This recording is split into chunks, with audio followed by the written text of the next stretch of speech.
Welcome to Blindspot. I'm Steve Reardon. I'm very honored today to be joined by Dr. William Perry. Dr. Perry was the 19th Secretary of Defense for the United States, serving from 1994 to 1997. He had previously served as Deputy Secretary of Defense and as Undersecretary of Defense for Research and Engineering. Dr. Perry currently serves on the Defense Policy Board, the International Security Advisory Board, the Secretary of Energy Advisory Board. He is also on the board of directors of Covant, Fabrinet, LGS Bell Labs, and several emerging high-tech companies. Dr. Perry is a senior fellow at the Hoover Institution and at the Freeman Spogli Institute of International Studies. He is a professor at Stanford University and serves as a co-director of the Nuclear Risk Reduction Initiative and Preventive Defense Project. And he is an expert in U.S. foreign policy, national security, and arms control. Dr. Perry's most recent book, My Journey at the Nuclear Brink, is a continuation of his efforts to help keep the world safe from a nuclear catastrophe. Dr. Perry, welcome to Blindspot. Thank you. Good. So I want to try something different today. I just want to touch on three main topics, which I think we can talk about. I want to talk a little bit about innovation in Silicon Valley in the military and how you see that. I want to talk about the future of nuclear proliferation, which I know is a topic of yours, and I want to kind of touch on the future of war. So I guess jumping right in, we're sitting here in the heart of Palo Alto. It's the heart of Silicon Valley. It's the home of disruption, innovation in the world. However, there are a lot of commentators that are kind of highly critical about the past performance or even the ability of the military to harness any of the talent. What do you see as the progress in the DoD's leveraging of disruptive technology, and what do you think it should be going forward? When I was Undersecretary of Defense for Research and Engineering back in the late 70s, a long time ago, I was charged with introducing disruptive technology from Silicon Valley to the military. It's hard to believe it, but back in those days, most of the military equipment actually had vacuum tubes in it. So far from having modern computerized equipment we have today, we were really very, very antique equipment.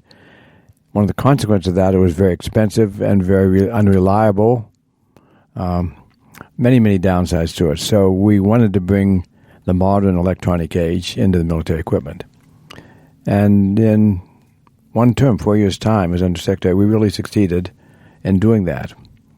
We introduced a few technologies which are important even today. One of them was global position GPS. That's probably never would have gotten off the ground if we hadn't put that on a high priority program back. That was way back in the late 70s to build the satellites necessary for doing that. At the time, we were thinking only of military applications, but of course, the civilian applications are legion today of the GPS. Secondly, we developed and advanced what then was called DARPANET, which was, as we saw it, a way of military technologies communicating with each other around the country. And that, of course, evolved into what's known as the Internet. But that was started back in the 70s. And we also made advanced development of major new reconnaissance system using highly advanced electronics and came to be called smart weapons, which is up until that time when we dropped bombs or fired missiles, they just landed wherever they landed. It'd be maybe hundreds of yards or even miles from the target. And so we developed what's called precision-guided munition. We could use the modern electronics to allow the weapons to be guided directly to the target. So it dramatically decreased the number of weapons needed because of the precision of them. All of that was done in initiated just a 4-year period. And the military has tended to follow that since then. Well, so we were quite successful in harnessing, you might say, Silicon Valley's disruptive technology to the military back in the late 70s, and it made a major difference. It's what probably is one of the key factors of giving our military its competitive advantage today is these advanced weapons we have. But, of course, that was a long time ago.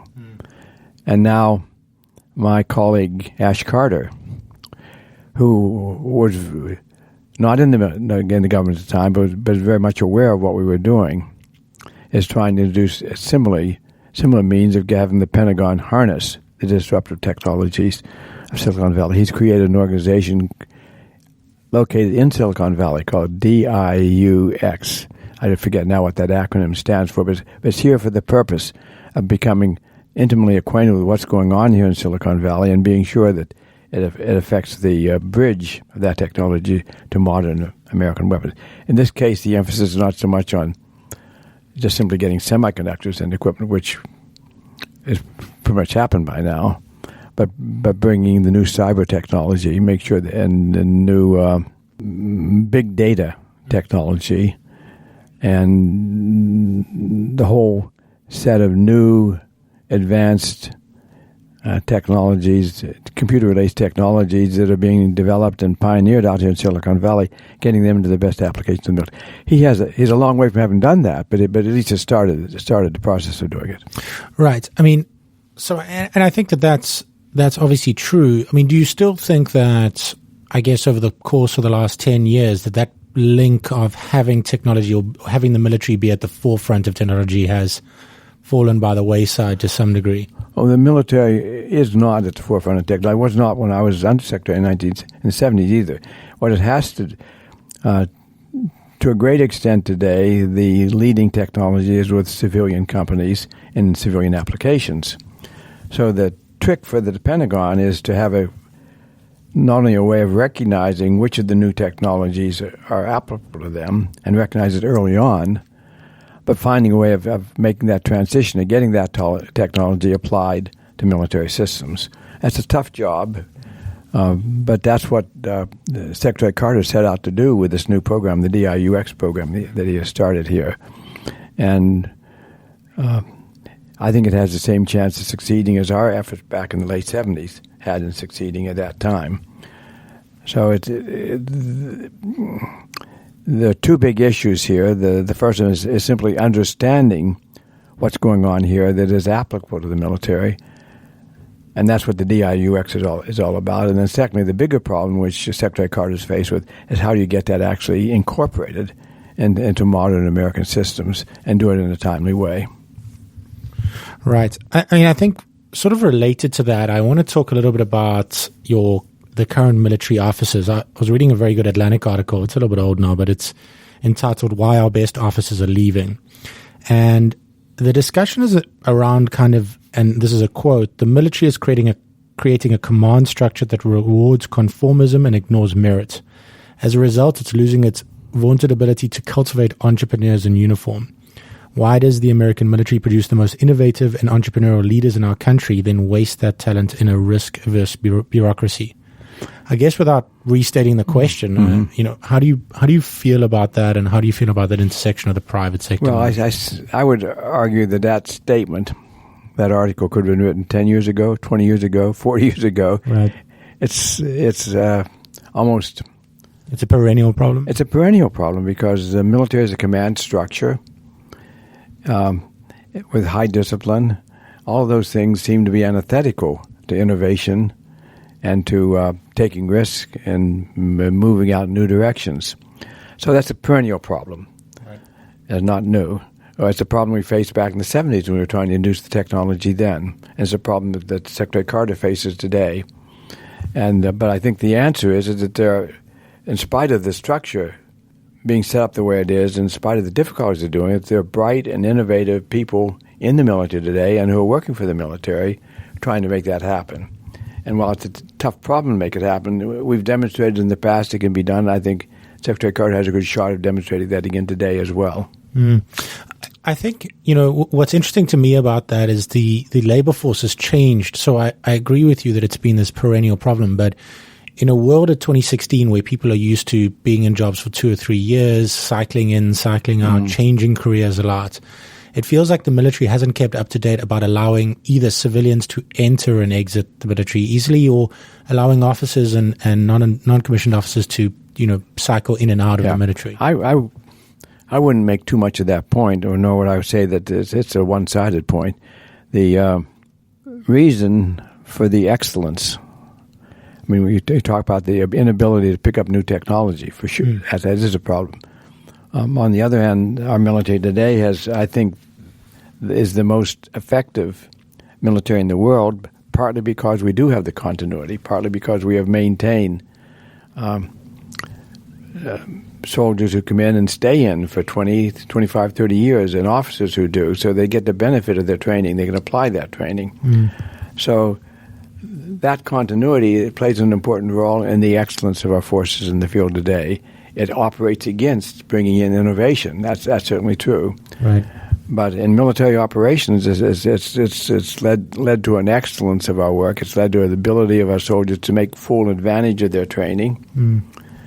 I think without doubt, the U.S. non-commissioned officer today is the best in the world. There's no other NCO that has the same kind of capability and training and discipline that our soldiers have. So that has served us very well. It does not lend itself well to innovation. And so in our laboratories and in our development centers, we have to somehow get the innovation into it. But in our operations in the field, the continuity is a great value, and we stick with that. It just, I mean, that makes absolute sense. It just feels like it's going to get harder, not easier, to retain these officers and keep, these longer careers. It's still true that we were able to recruit, obtain, and keep very, very capable and highly competent officers and non-commissioned officers. So I wouldn't make too much of that point. I think the quality of our personnel, both officers and non-commissioned officers today, is not only high as it's ever been, but it's much higher than any other military in the world. That serves us very well. It does not lend itself well to inducing innovation. I agree with that. Right. Okay, so I want to move on and just talk a little bit about nuclear proliferation. So, there is some sentiment that kind of the world is becoming a little bit more balkanized. There's a balkanization of the global order. It's a breakdown of multilateral rules-based systems. And, does this lead, I guess there are two schools of thought, I think, about this. Does this lead to more proliferation? Or, because it's such a real and growing threat, does it, is it a source of galvanization and does it even deepen global security cooperation? It seems like there's a fork in the path here that we're walking down. Well, I think, without doubt, the world is getting more dangerous every year. And I see that danger particularly in the nuclear area, where you have the danger of proliferation of weapons to other countries, where you have the danger of increasing the risk that terrorists will get a hold of nuclear weapons, increasing the risk of the balkanization, increasing the risk of small border conflicts, which can escalate into bigger things. So for many reasons, I think the world is getting more dangerous today. That's one of the reasons, but not the only reason that it's getting more dangerous. What I've tended to focus on is the increasing danger of a nuclear catastrophe of some sort. And that's aggravated by the push towards proliferation of nuclear weapons, more countries wanting to get those nuclear weapons. We cannot guarantee that a nuclear terrorist will not get a nuclear weapon by limiting the countries that have nuclear weapons, but that's certainly related to the issue. The more countries that have them, the greater danger there is that the terrorist is going to be able to get his hands on them. So the balkanization issue is a real problem, particularly when it gets to the pushes towards proliferation of nuclear weapons. And how do you see, I guess, the perceived worsening of U.S.-Russian relations in hurting the efforts at non-proliferation? Well, first of all, I observe that it's happening. We are working our way into some new form of a Cold War, I fear, that we're thereby recreating the dangers that we faced during the Cold War. So that is, I think, a real danger and a real problem. And it's the U.S. underlying that is an increasing hostility between the U.S. and Russia. And that hostility means it's one of the factors in the recreation of these conditions of a Cold War. I lived through the Cold War, and the last thing I want to see is seeing it recreated. But I fear that's what we're in the process of doing right now. And the underlying tensions which are causing that are the hostilities between the U.S. and Russia. Whoever becomes our next president is going to have a major job of trying to move that back a little bit, see if we can get meaningful and constructive and serious dialogue going with Russia on security issues before we just let ourselves drift into a new Cold War.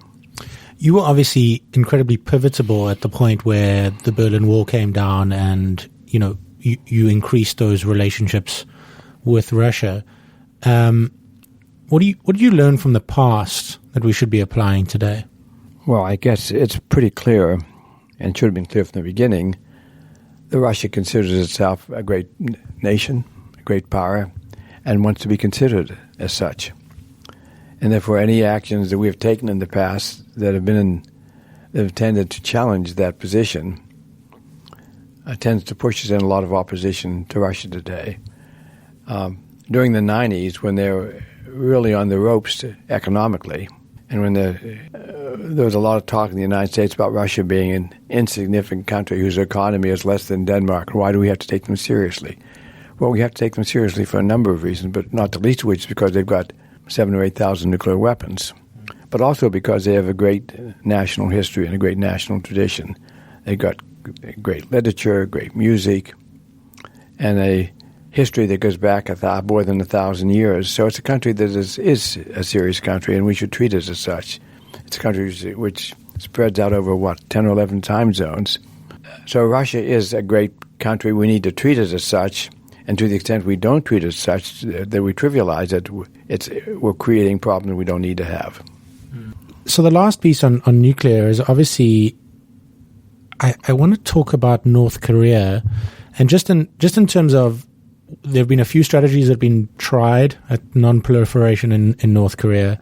Nothing really seems to be sticking, and it seems like we're on an inevitable kind of timeline to them having strike capability on the U.S.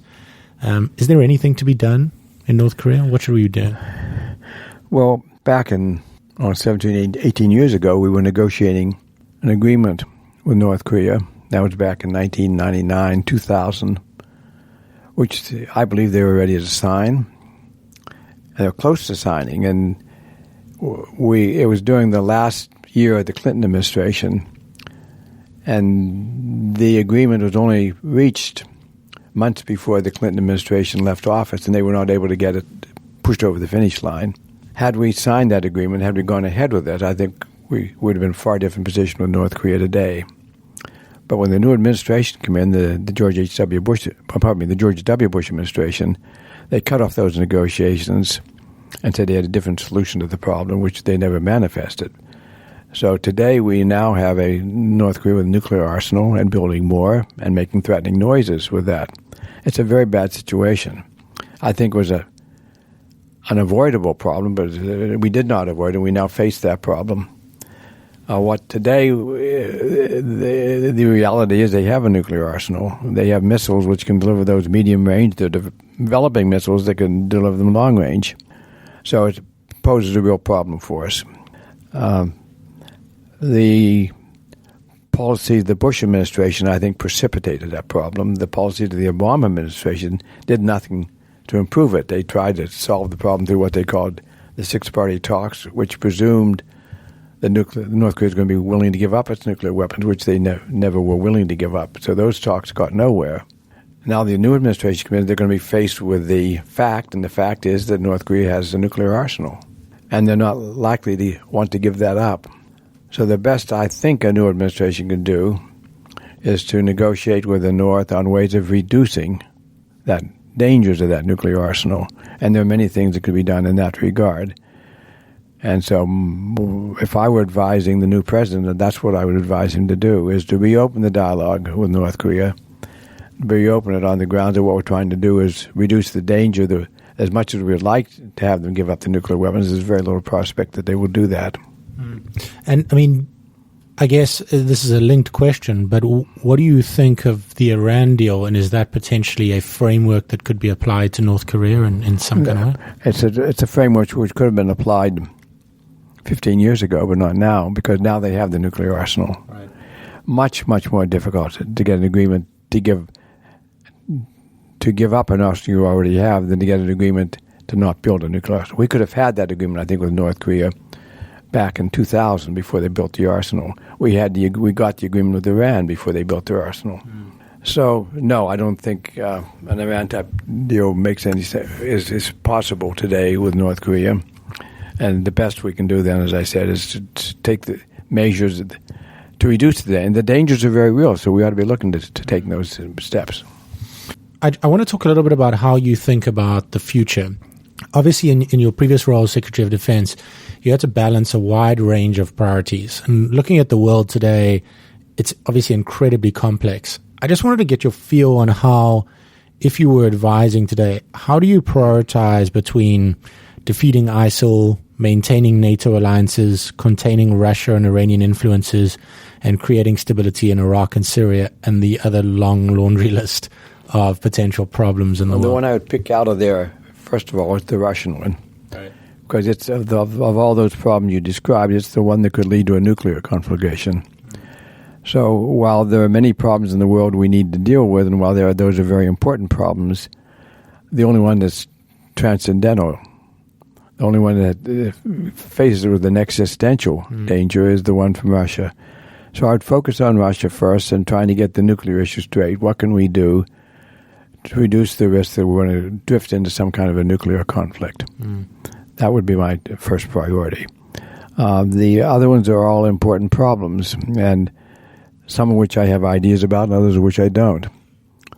But on ISIS, I think what we are doing today, which is defeating them in the field, taking away their pretense at being a nation, a caliphate, is important, and I think is being successful and will continue to be successful. I have nothing to recommend someone except continue what you're doing. But even as we succeed in that, it does not deal with the problem of ISIS dangers as a terror organization. And so as they get defeated internationally in the field, we may see a greater and greater emphasis on their part on terror operations in the United States and in European countries. I don't have any good advice what to do about the terror operations, but certainly it's been a serious issue, a serious problem which we spend a lot of time and energies on in this country.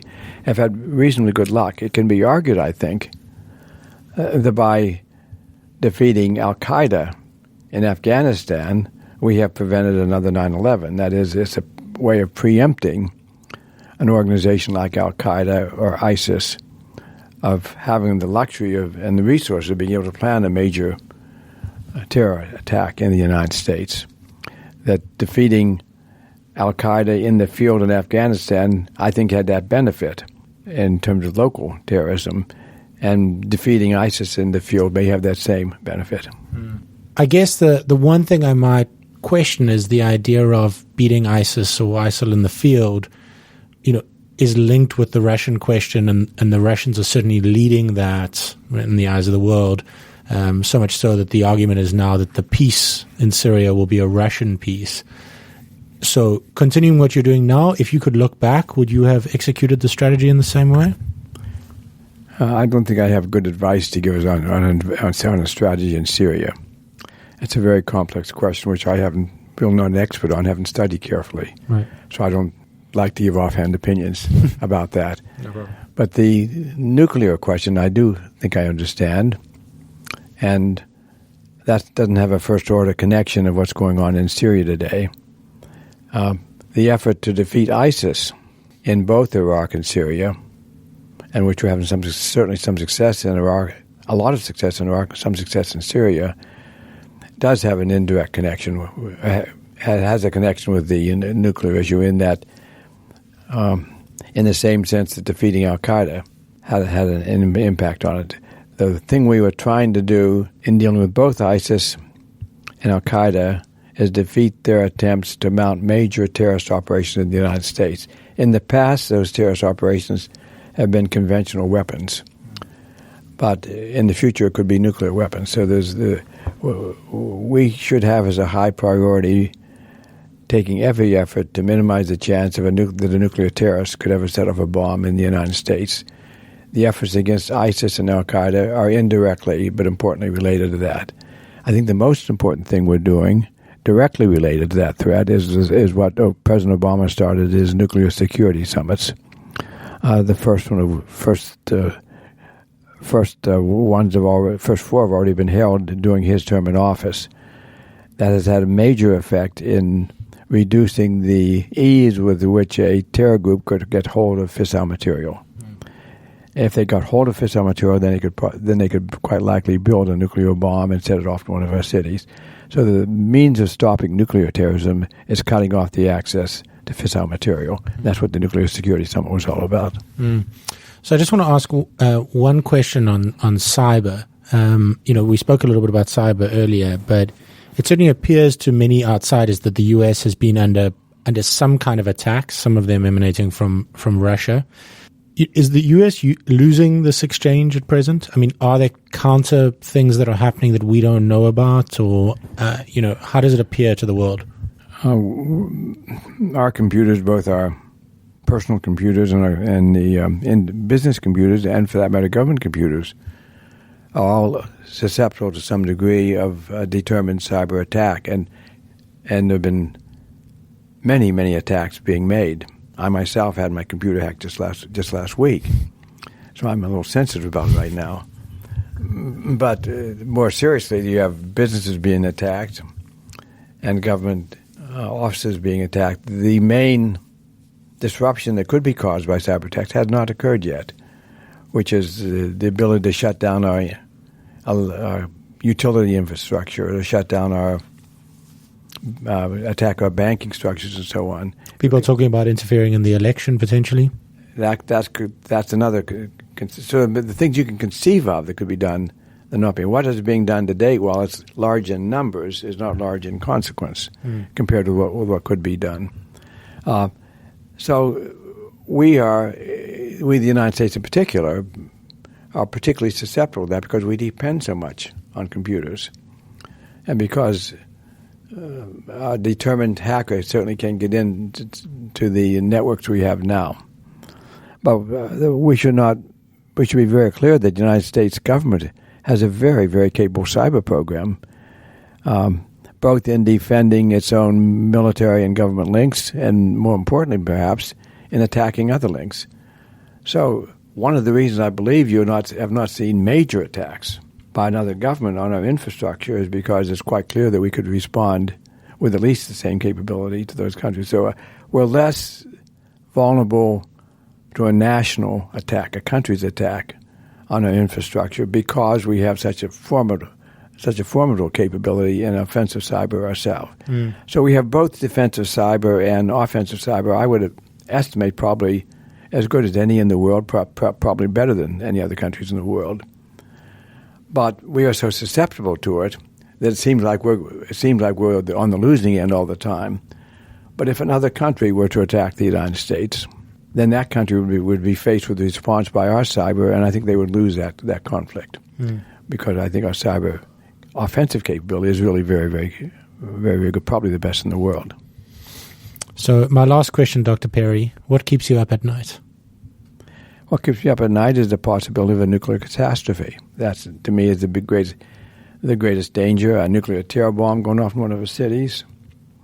There are other ways that catastrophe could happen, too. They're less likely than that, but that's one that's probably number one on my list. And I have actually made up a 6-minute video dramatizing what such an event would look like if it went off in Washington, D.C., and put it on my WJPerryProject.org website. So I invite all of the listeners here to go to that website and to play that 6-minute drama. It's The Nuclear Nightmare, is what it's called, The Nuclear Nightmare. And it depicts, it's a dramatization of what happens if a terrorist were to get a nuclear bomb and set it off in Washington, D.C. Very severe consequences. Dr. Perry, thank you very much for coming on Blindspot. You're very welcome. Good to talk to you.